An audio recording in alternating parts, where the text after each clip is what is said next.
Hi, welcome back to the Tummy Investor channel, where I periodically share my perspectives and experiences of being a long-term retail investor, primarily in the Indian uh, equity stock markets, but also occasionally investing globally as well as in startups.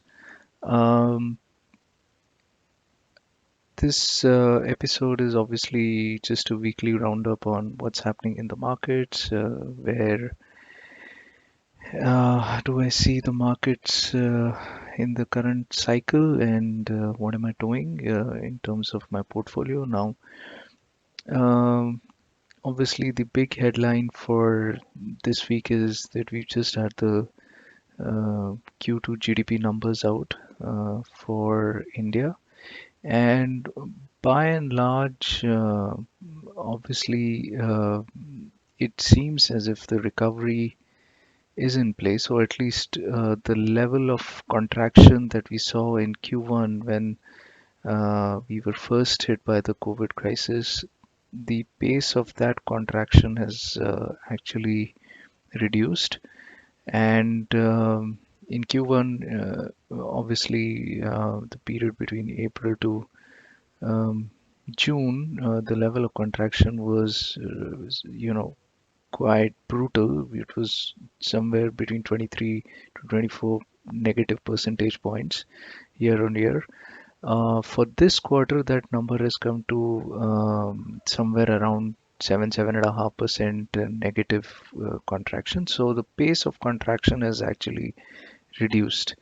There have been some interesting data points that have come up in terms of what areas of uh, the economy are starting to pick up, what areas are still under some stress.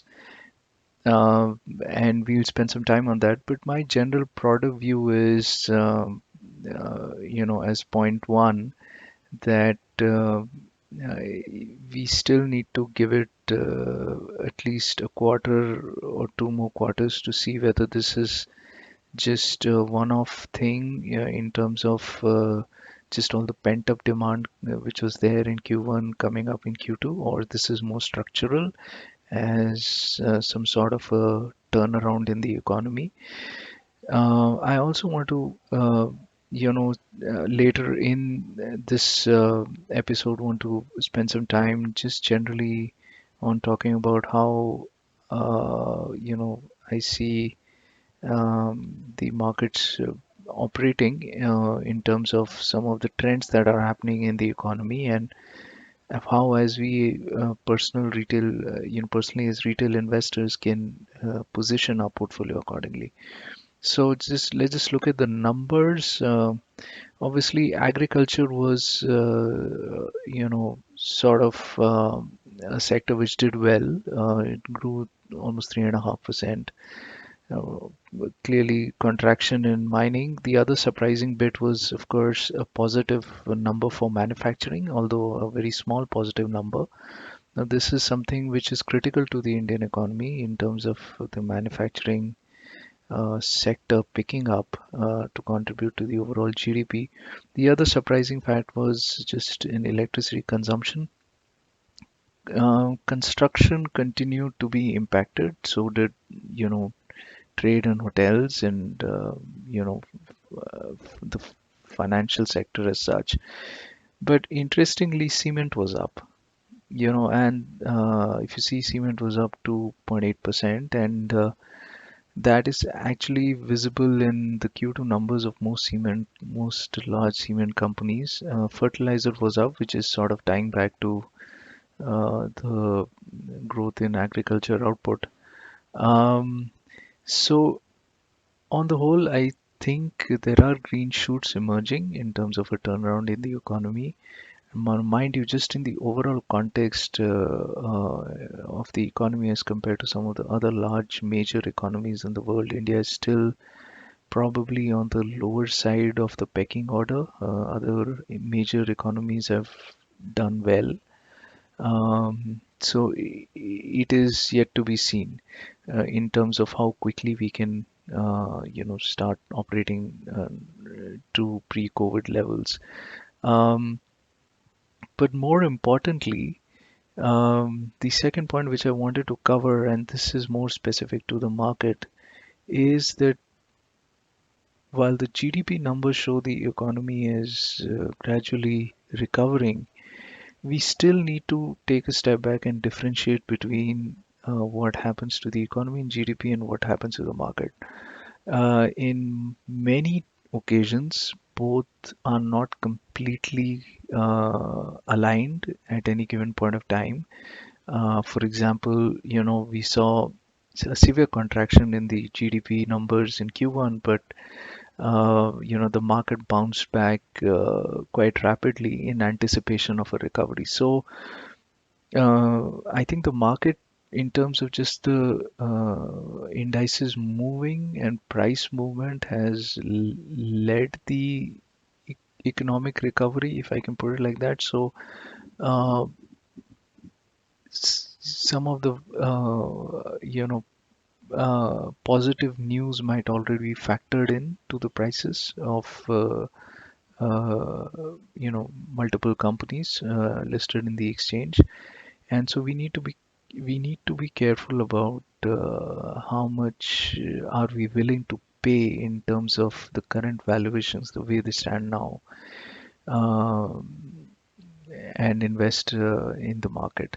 So that's something which I wanted to bring up as point two, that although the GDP numbers are recovering, the market has already anticipated that and factored that in its valuations. And so eh, how much of that will be a trigger going forward is something that we will have to wait and watch. Um, the third thing which I want to cover is obviously just generally,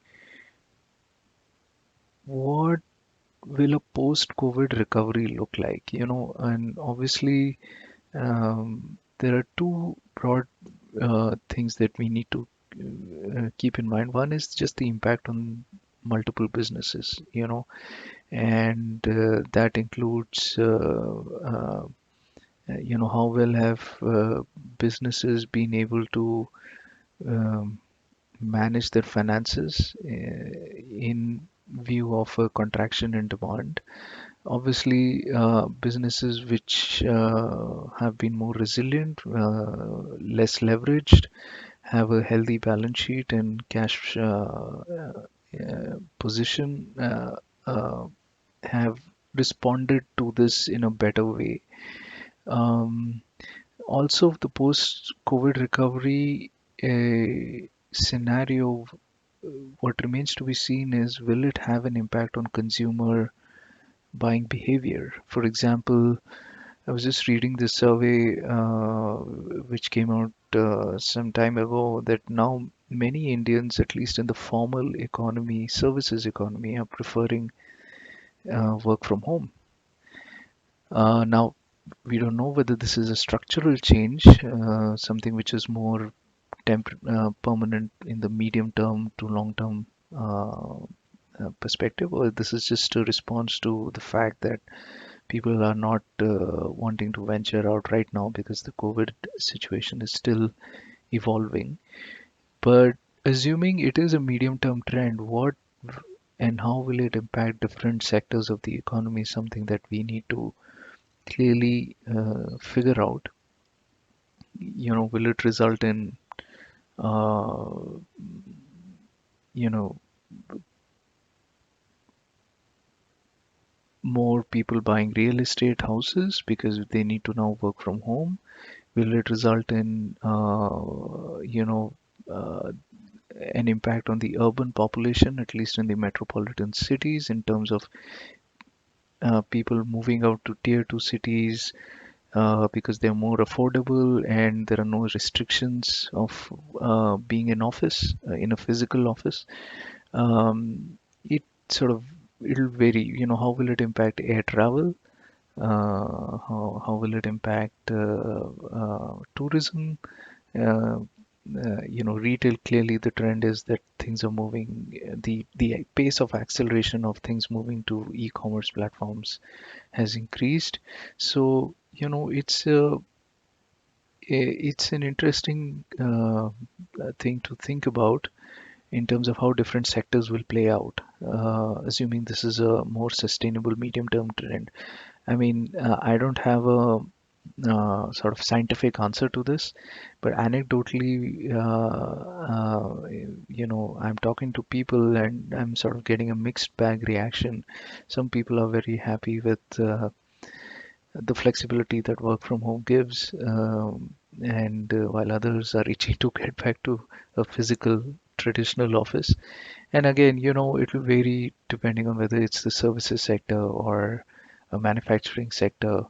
Uh, Also, how will companies react to this? Will they reduce their expenditure and expenses on non-productive line items like facilities management, uh, coffee machines at office, pantry services?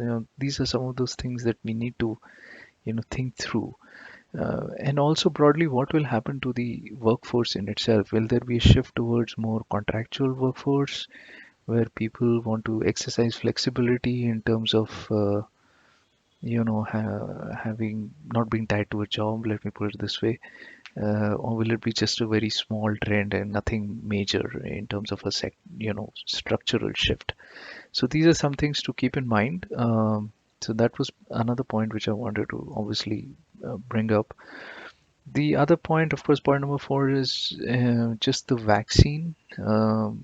And how soon will it be available? What will be the effectiveness and efficacy of the vaccine? Um, by the time it comes to India, it gets distributed, tested. Um, we'll have to wait and watch whether it is effective in Indian weather conditions to counter the virus. Um, but till that time, it's like a unknown variable. And although having said that, the markets have actually gone ahead and anticipated that the vaccine is going to cure many things or many problems. I'm still sort of neutral on it in terms of how quickly it can have an impact on mitigating the COVID situation. Um, the other thing, of course, is you know the nature of the economy in terms of clearly there has been a trend towards more formalization of the economy. India, as you know, has a large unorganized component in its economy, and one of the things that I suspect has started happening is more formalization of the economy because the big companies and the big guys were able to withstand the crisis much better. And you'll see the trend maybe picking up pace where there's consolidation, formalization in many sectors, and it becomes more difficult for some of the small companies to operate and they get acquired by large companies. Maybe not all listed, but that might happen. Also, I'm going to tie it to my next point that given that there's such a liquidity rush all over the world because interest rates are low for, or at least right now seem to be staying low. Obviously, private equity firms have access to a lot of capital and they've started investing a lot in the Indian market, acquiring mid-sized companies. Some of them have been listed in the market as well, in the Indian stock market, but generally outside the Indian stock market. And I think that trend, as long as the interest rates continue to be low globally and the central banks all over the world tend to be more accommodative, that trend might just accelerate in emerging economies, including India. Um, Now, which brings me to my final point in terms of this, you know, the ultimate variable in this whole thing when it comes to the Indian stock market is liquidity.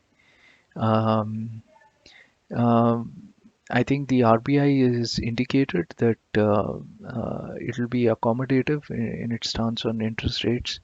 I mean, the jury is that interest rates may not fall further from here, but they are not going to rise as well. So it'll probably be stay range bound. And what does that mean? Clearly it has had some implications on investing decisions. For example, fixed income investors are putting more money in debt funds because clearly they're not getting the desired interest rates on fixed deposits and savings accounts in their banks. But also, having a low, or rather, this low interest rate regime has meant that there is a rush of liquidity, both coming from outside and within India, and the RBI has been busy buying US dollars just to keep the rupee competitive and at a certain range. Might have implications on companies, which also rely a lot on the competitiveness of the rupee. But generally, I think people are sitting on liquidity both at individual levels and at institutional level, and that's the reason why the markets are up. So my case as of now, just when it comes to my portfolio right now, is again, like I mentioned earlier, move ahead with caution. What that means is that we still need to deploy our capital either in fixed income or specifically in the stock market on specific opportunities. But I'm still not sort of going full on board right now in investing capital in the stock market. I feel um, maybe just the way the market is operating right now, it might be just on the higher side of the valuations, and so it becomes really a company to company specific case. So that was just a roundup of the market. Obviously, some of these things don't change week on week, so I might not have um, many additional data points to share, but it'll be good to keep some of these things in mind, and hopefully I'll have some updates in the weeks to come as well. So I hope you enjoyed this episode. You found it informative. Please do subscribe to the channel and press the like button. And thank you for listening in. Have a great day.